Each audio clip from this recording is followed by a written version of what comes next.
हरिओम, जय श्री कृष्णा। कर्मकांड बाय आनंद पाठक में एक बार फिर से आप सभी का मैं हृदयपूर्वक स्वागत करता हूँ।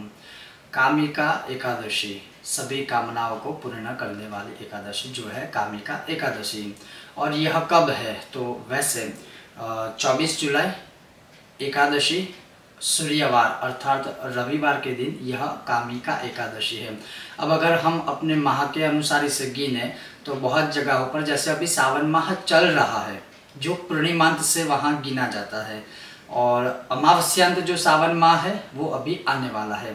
तो जो कृष्ण पक्ष की इस माह की एकादशी है, जहाँ पर बहुत सारी जगह पर आषाढ़ कृष्ण कहा जाता है, बहुत सारी जगह पर सावन की जो एकादशी होती है कामिका एकादशी, वहाँ पर उसे सावन कृष्ण या सावन शुक्ल एकादशी के रूप में जाना जाता है। लेकिन पूर्णिमांत से अगर आप गिने तो फिर सावन होगा, अमावस्यांत से गिने तो आषाढ़ कृष्ण होगा। तो यह जो कामिका एकादशी है वो इस बार कब है? तो 24 जुलाई रविवार के दिन इस बार कामिका एकादशी है। अब उसका महत्व बहुत अद्भुत है, जो स्वयं साक्षात जनार्दन श्री कृष्ण ने युधिष्ठिर को बताया था, और उससे जो शुरुआत होती है वो आज के इस विषय में, इस वीडियो में आपको अवश्य सुनाऊंगा, बताऊंगा। और आप कोशिश भी कीजिएगा कि शास्त्रों के अनुसार जिस प्रकार से इसका दर्शन हमें भगवान ने करवाया है इस एकादशी का, उसी प्रकार से हम भी उसे आचरण करने का प्रयत्न अवश्य कर सके। चलिए शुरू करते हैं आज का हमारा यह विषय वीडियो। उससे पहले अगर आपको विषय और वीडियो पसंद आता है तो बिना भूले लाइक कीजिएगा, अधिक से अधिक साझा शेयर कीजिएगा, और चैनल पर नए हो तो सब्सक्राइब करके घंटी का आइकॉन अवश्य दबाइएगा, ताकि आने वाले हर वीडियो की सूचना आपको प्राप्त हो सके। तो अब सुनिए वह कामिका एकादशी का संपूर्ण महात्म्य। युधिष्ठिर ने पूछा भगवान श्री कृष्ण को कि जैसे आप हर माह की हमें इस एकादशी का श्रवण और महात्म्य करवाते हैं, उसी प्रकार से जो हमने सुना है कि कामिका नामक एकादशी है वह सर्वोत्तम मानी जाती है, या उसको जैसे इसका नाम है कामिका, कामनाओं को पूर्ण करने वाली, तो उसका महात्म्य क्या है? हे जनार्दन, वो आप मुझे सुनाइए। और तब जाके भगवान श्री कृष्ण युधिष्ठिर को कहते हैं कि यह जो कामिका एकादशी है वह पाप नाशक है, पापों का विनाश करने वाली है। और यही कामिका एकादशी पूर्व काल में ब्रह्मा जी ने नारद जी के पूछने पर उन्हें इसका महात्म्य बताया था, वो मैं अब आपको बता रहा हूँ। नारद जी ने पूछा था कि हे कमलाधिपति, या हे कमलासन पर विराजमान ब्रह्मा जी, हे कमलासन पर विराजमान ब्रह्मा जी, कामिका नामक जो एकादशी होती है उसका महात्म्य क्या है? कुछ जगह पर, जैसे मैंने कहा कि सावन माह, कुछ जगह पर आषाढ़ माह, तो उसका महात्म्य क्या है वह हमें सुनाने की आप कृपा कीजिए, वह हमें सुनाइए, ताकि इसका लोक कल्याण हेतु प्रचार प्रसार पृथ्वी पर हो पाए। तब ब्रह्मा जी ने कहा, हे नारद जी, लोकोपकार, लोक कल्याण हेतु आपने जो यह प्रश्न पूछा था वह अब सुनिए। यह जो कामिका नामक एकादशी है इसका केवल स्मरण मात्र से ही वाजपेय यज्ञ का फल प्राप्त होता है। ब्रह्मा जी ने कहा इसका केवल स्मरण मात्र से ही वाजपेय यज्ञ का फल प्राप्त होता है। इतनी महान यह कामिका एकादशी है। इस दिन श्री हरि, श्रीधर, विष्णु, नारायण, माधव, मधुसूदन, इन नामों से अगर भगवान की पूजा की जाती है तो उसको श्री कृष्ण के पूजन से जो फल मिलता है वह सभी गंगा स्नान, काशी में भ्रमण, नैमिषारण्य में भ्रमण और पुष्कर क्षेत्र में जो भ्रमण करने से पुण्य फल प्राप्त होता है, वह उस दिन भगवान श्री कृष्ण की पूजा, और वो भी जैसे नाम बताया कि श्रीधर है, श्री हरि है, माधव है, नारायण है, इन नामों से अगर भगवान की पूजा की जाती है तो यह सब फल आपको प्राप्त होता है।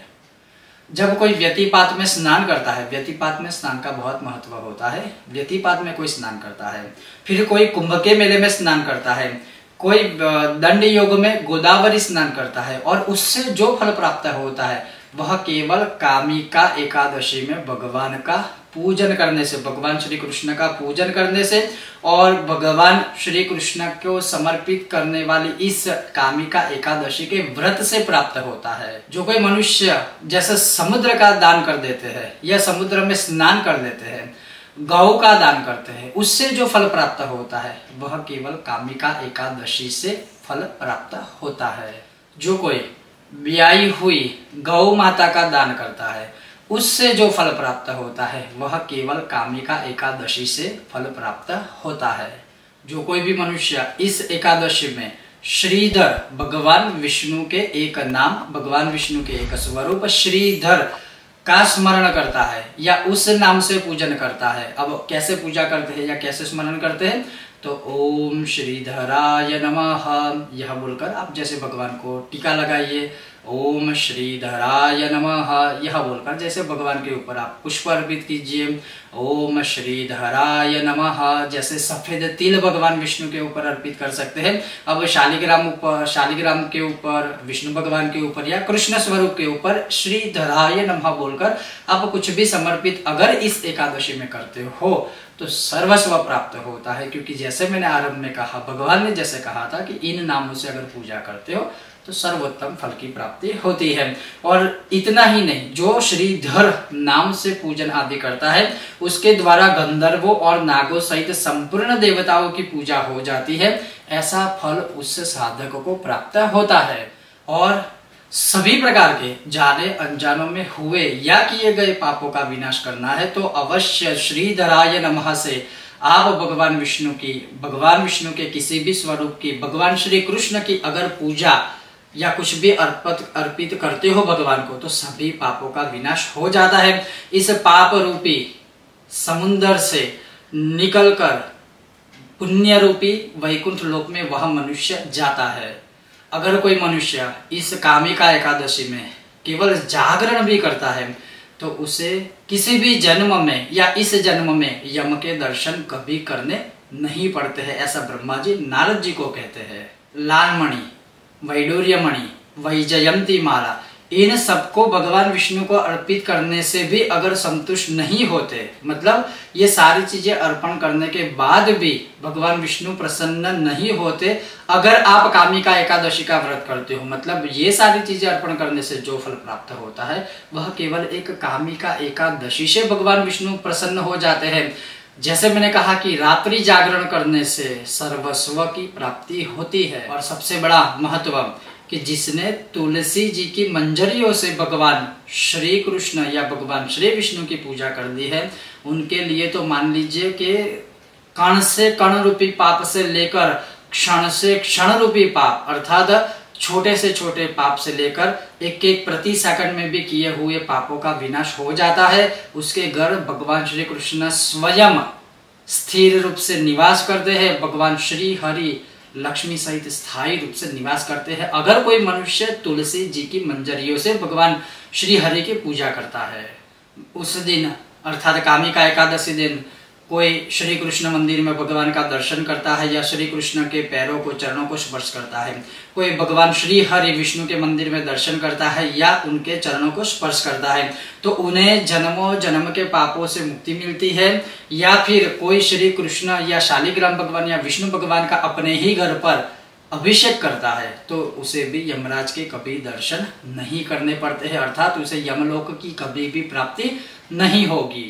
और उस दिन तुलसी देवी को अगर आप जल अर्पित करके नमस्कार करते हो तो सभी पापों का विनाश होकर 10 प्रकार की लक्ष्मी की प्राप्ति होती है।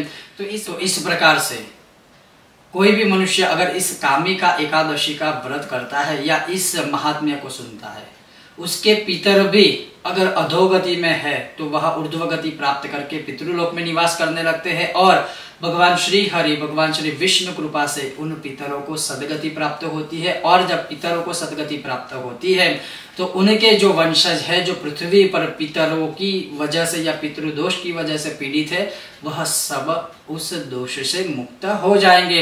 तो अर्थात कहने का तात्पर्य यही है कि इस कामिका एकादशी के व्रत को अवश्य करना चाहिए। और हाँ, मैं इस वीडियो को पूर्ण करूं उससे पहले ये भी कहूंगा, आने वाला भी आप दूसरा वीडियो देखिएगा, क्योंकि उस वीडियो में भगवान श्री कृष्ण में इसी एकादशी की कथा के अंदर एक संपूर्ण रहस्य बताया है जो दीप से जुड़ा हुआ है।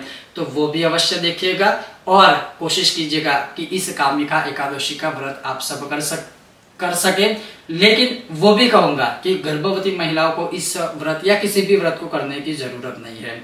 अस्वस्थ लोग हैं उन्हें कोई भी व्रत करने की जरूरत नहीं है। छोटे बच्चे हैं उन्हें भी कोई भी व्रत करने की आवश्यकता नहीं है। वो केवल ओम श्रीधराय नमः, ओम केशवाय नमः, ओम नारायणाय नमः से इस मंत्र का स्मरण भी करेंगे तो उन्हें भी पूरी एकादशी का फल प्राप्त होगा। तो अवश्य आने वाला भी वीडियो देखिए कि अगर आप यह व्रत नहीं कर सकते हो तो केवल दीपदान से भी भगवान श्री हरि बहुत कुछ आपको दे सकते हैं। आप सभी का हृदयपूर्वक धन्यवाद। एक बार फिर से सभी को कामिका एकादशी की शुभकामनाएं। मैं फिर से स्पष्ट करूंगा, बहुत सारे जगह पर पूर्णिमांत सावन माह शुरू हो चुका है तो वहां वो लोग सावन माह की इस एकादशी को बोलेंगे। बहुत सारी जगह पर अभी भी आषाढ़ चल रहा है, वहां वो लोग आषाढ़ की एकादशी बोलेंगे, तो कंफ्यूज मत होइएगा। आप सभी का हृदयपूर्वक धन्यवाद। सब स्वस्थ रहिए, मस्त रहिए, अपना अपने परिवार का ध्यान अवश्य रखिएगा। जय श्री कृष्ण। ओम गणेश।